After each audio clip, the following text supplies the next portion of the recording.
सुंदर होता है मन अति सुंदर।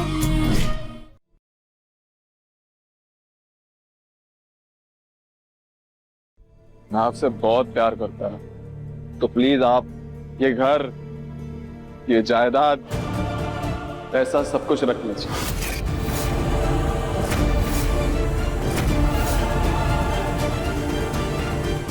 मेरा फैसला अटल है। मैं अपनी पत्नी और अपनी बेटी को लेकर जा रहा हूँ।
ये ऑफिस तुम्हारा है बेटा।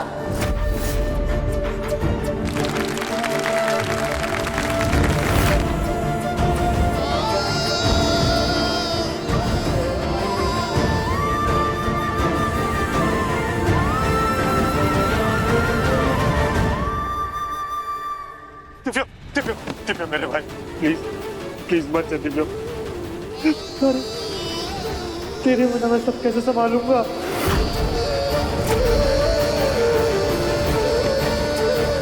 समय बहुत बलवान होता है गुरु भैया, सब कुछ देखना पड़ता है।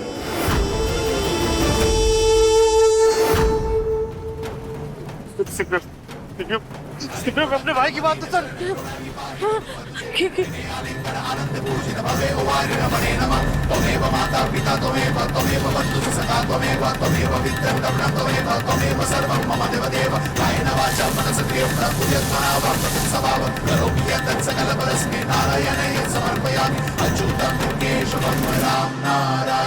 कृष्ण दामोदरं वसुदेवं हरि शिवानं माधवं गोपिका वल्लभं जानकी नायकं रामचंद्र भजे हरे राम राम राम हरे हरे हरे कृष्ण कृष्ण कृष्ण हरे हरे।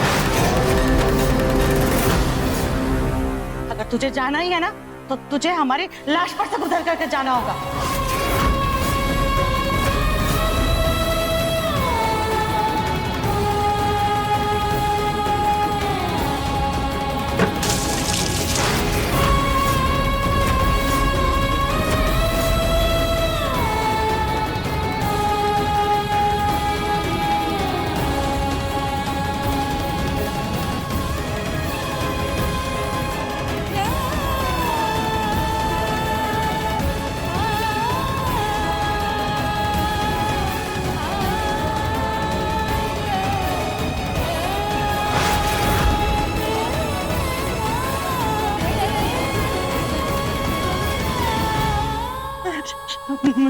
मुन्ना के पापा आप हमारे बच्चे को रोकिए ना। आप ऐसे खड़े क्यों है? वो तो रो क्यों नहीं रहे? वो बिना पैसों के कैसे रहेगा? क्या करेगा वो? कैसे अपना गुजारा करेगा? कुछ कहते क्यों नहीं है आप? मुझे रोकिए।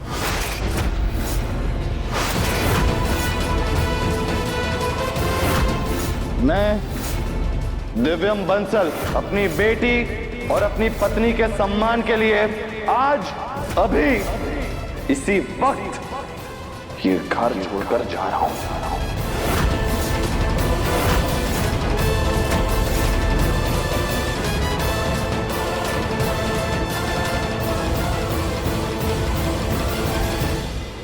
माँ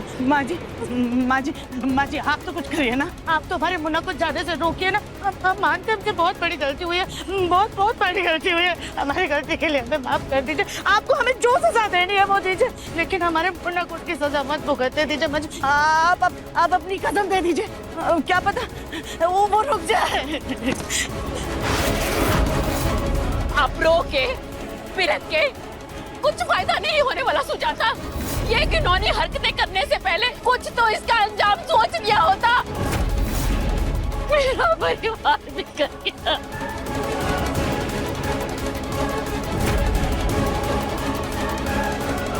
चाचू, ये क्या है?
ये तो श्राद्ध के मंत्र है, ये क्यों पढ़ रहे हो? माँ, आज मैंने खुद का श्राद्ध कर दिया है।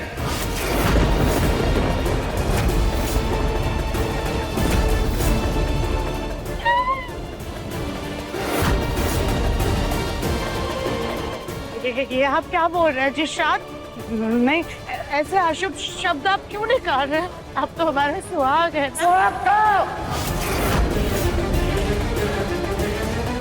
लेकिन तुम्हारे लिए मर चुका हूं।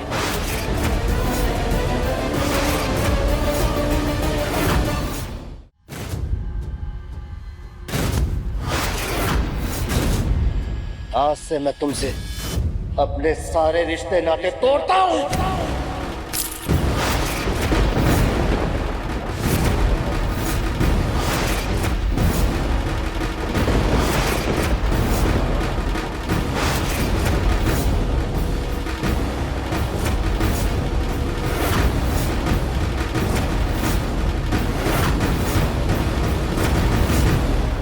आज से मेरे नाम का सिंधु तुम्हारी मांग से हमेशा हमेशा के लिए मिट जाएगा।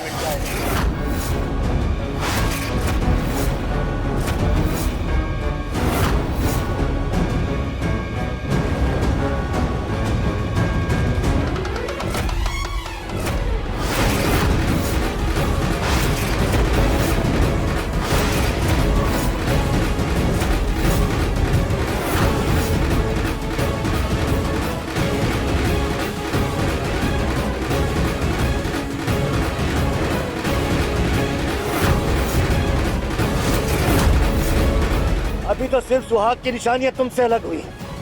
अगर एक हफ्ते के अंदर मेरा बेटा, मेरी बहू और मेरी पोती घर वापस नहीं आए तो मैं भी तुमसे दूर हो जाऊंगा। और अगर जरूरत पड़ी तो तुम्हें तलाक भी दे दूंगा।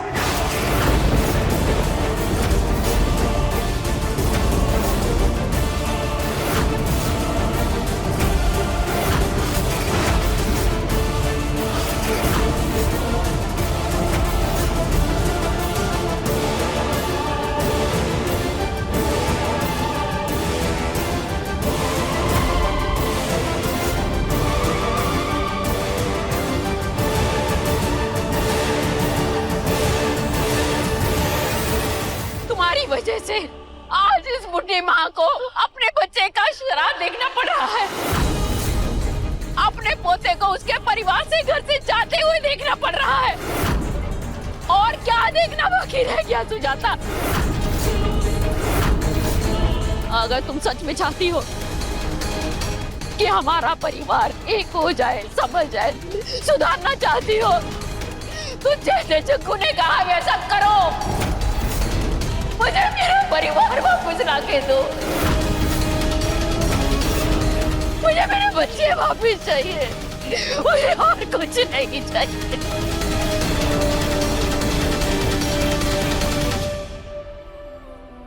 अगर मेरी खुशी के बारे में आपने इतना सा भी सोचा होता ना माँ, तो आपको पता होता कि मेरी खुशी राधिका है, मेरी जिंदगी राधिका है, मेरा सब कुछ राधिका है। मेरी बेटी के लिए ऐसा बर्ताव, ऐसी सोच मैं कभी बर्दाश्त नहीं करूंगा। अपनी बेटी और अपनी पत्नी के सम्मान के लिए ये घर छोड़कर जा रहा हूं। आखिरकार उस गोलमुखी ने हमसे हमारे बच्चे को दूर कर ही दिया। हमसे हमारे मना को छीन लिया। चाहे जो हो जाए, हम अपने बच्चे को घर वापस ला कर ही रहेंगे। हमारा मना उस गोलमुखी की वजह से पता नहीं कहाँ तर के ठोकरे खाएगा।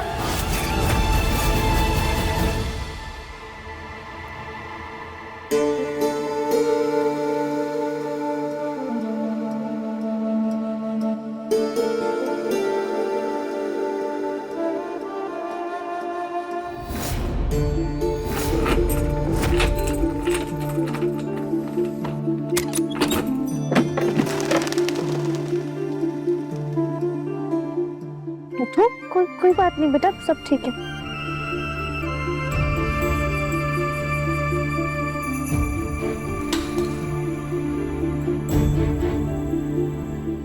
सॉरी राधिका, पैसे ना होने की वजह से इसके अलावा कोई ऑप्शन नहीं था मेरे पास। हमारे एक एम्प्लॉय का पुराना घर था तो उसने दे दिया रहने के लिए। लेकिन अगर तुम चाहो तो तुम वापस बंसल निवास जा सकते जी। अभी कैसी बातें करते हैं? हमारा घर तो वही है ना जहाँ हमारे पति हैं। और आप देखिएगा, हम इस घर को भी ना हम स्वर्ग से भी ज्यादा सुंदर बनाएंगे। और विपिन जी, जैसे आपने हमारे मोटापे को नजरअंदाज करके हमारी मन की सुंदरता को देखा, वैसे ही इस घर के बाहरी रूप से हटकर तो देखिए। ये देखिए, ये खिड़की टूटी हुई है तो बाहर से ताजी हवा आएगी, तो एसी की दिक्कत नहीं होगी, हमें ठंड लगती रहेगी। और ये जो पुराना पेंट है, ये जैसे गांव में घर होते हैं ना, उनका प्यारा सा एहसास दे रहा है। अरे पापा, आपको पता है मुझे पेंटिंग आती है, तो मैं इस घर को और सुंदर बनाऊंगी अपनी पेंटिंग कर कर।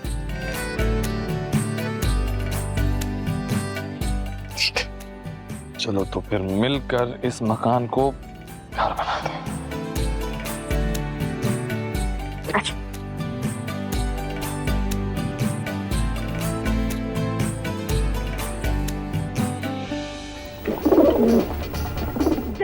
संभाल कर, ठीक है ना? दिखाई नहीं रहा, मैं टॉर्च ऑन करता हूँ।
है ना, आपको कुछ हुआ तो नहीं?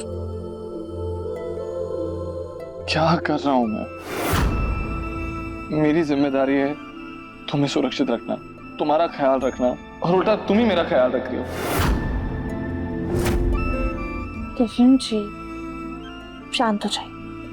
और आपको पता है, ऐसे बड़े बड़े घरों में ना ऐसे छोटे मोटे हादसे होते रहते हैं। राधिका सीरियसली? किशन जी, हम सिर्फ आपकी जिम्मेदारी नहीं है, बल्कि आप भी हमारी जिम्मेदारी है, ठीक है? और आप दोनों मेरी जिम्मेदारी हो।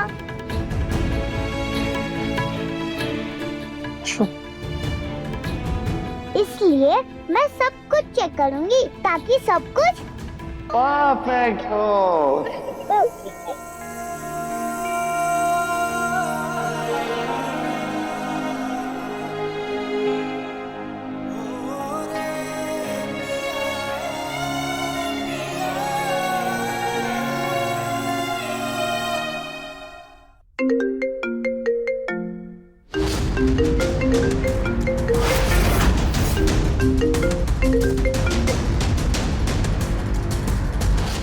राधिका, मुझसे वादा करो,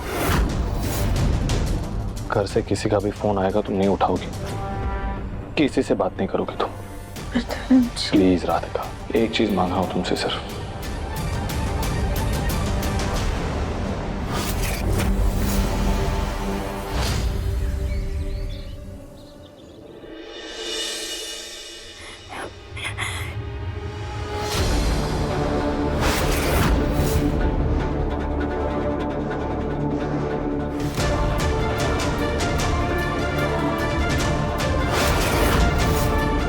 अगर एक हफ्ते के अंदर मेरा बेटा, मेरी बहू और मेरी पोती घर वापस नहीं आए तो मैं भी तुमसे दूर हो जाऊंगा।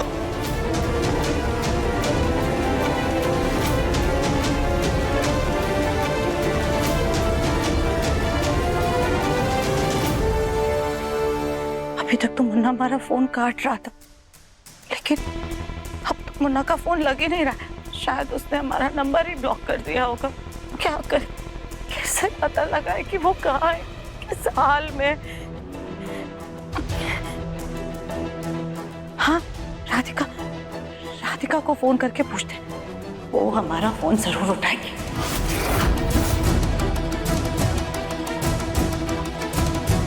नहीं, मुन्ना ने तो राधिका को पहले ही मना कर दिया होगा घर में किसी से भी बात करने के लिए। रो वरी बेटा, लड्डू अपनी मम्मी पापा के साथ बाहर घूमने गई है। तुम स्कूल सोनू के साथ ही जाना। ओके पापा। गोलू बेटा, हमें अपना फोन दो, हमें जरा मुन्ना से कुछ बात करनी है। लेकिन चाची, मैंने भी उसे फोन किया था, उसने मेरा फोन भी नहीं उठाया। क्या? हाँ। कोई बात नहीं, तुम फिर भी हमें अपना फोन दो, हम उसे मैसेज करके बात कर लेंगे। फोन दो बस हमें तुम अपना। अरे गोलू जी, अब गौरी अपना टिफिन भूल गई। ये लड़की भी ना, मैं देख कर आता हूँ। गौरी,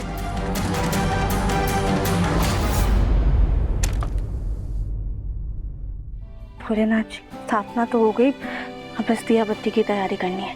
लड्डू बेटा, एक काम करो, आप बाहर जाओ और फूल लेकर आओ। Okay mummy.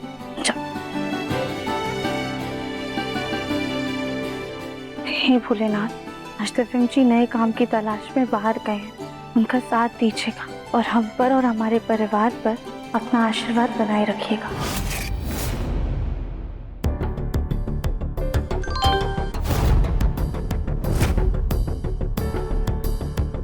गोलू भैया का मैसेज। राधिका, बस इतना बता दो कि तुम और दिव्यम कहाँ हो, फिर मैं आकर दिव्यम को मनाने की कोशिश करूंगा। हमने बता दिया तो कहीं दिव्यम जी नाराज ना हो जाए, फिर भी हमें अपने परिवार को एक करने के लिए कोशिश तो करनी होगी। क्या पता फिर सब कुछ ठीक हो जाए और हम इस खुशखबरी के बारे में दिव्यम जी को बता पाए। गोलू भैया, दरअसल हम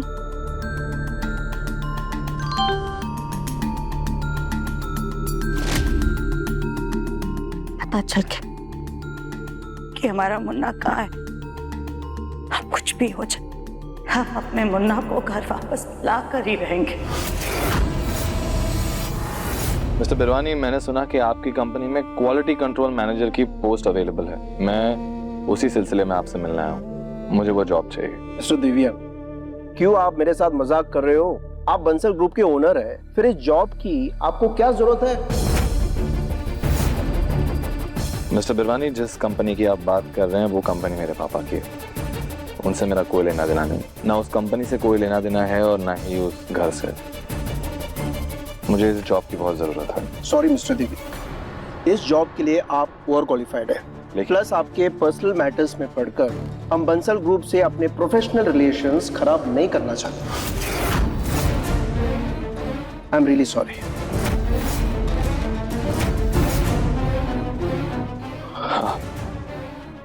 It's okay, I understand. Thank you for your time.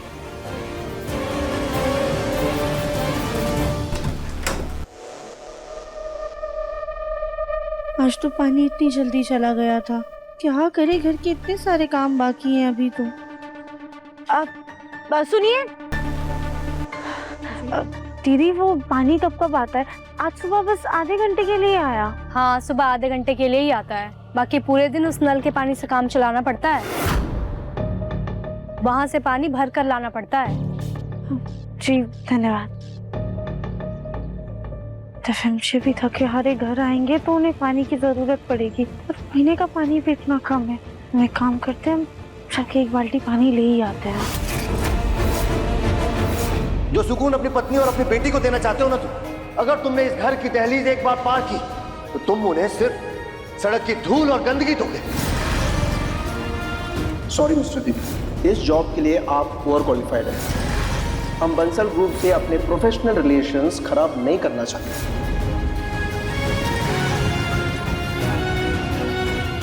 कभी सपने में भी नहीं सोचा था मैंने कि मेरा नाम ही मेरा दुश्मन बन जाएगा। नौकरी देने को तैयार नहीं है।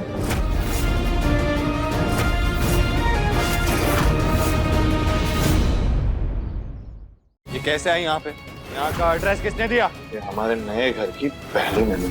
इन्हें मिठाई खिलाकर घर के बाहर का रास्ता दिखाओ। मुन्ना, जब तक तू हमारी बात मान नहीं जाता और हमारे साथ घर चलने के लिए तैयार नहीं हो जाता ना, हम यही तेरे घर के बाहर भूखी प्यासी अनशन पर बैठे रहेंगे। मौसम इतना बिगड़ा हुआ है और बाहर तूफानी बारिश भी हो रही है। ऐसे में माँ जी बाहर कैसे रहेंगी?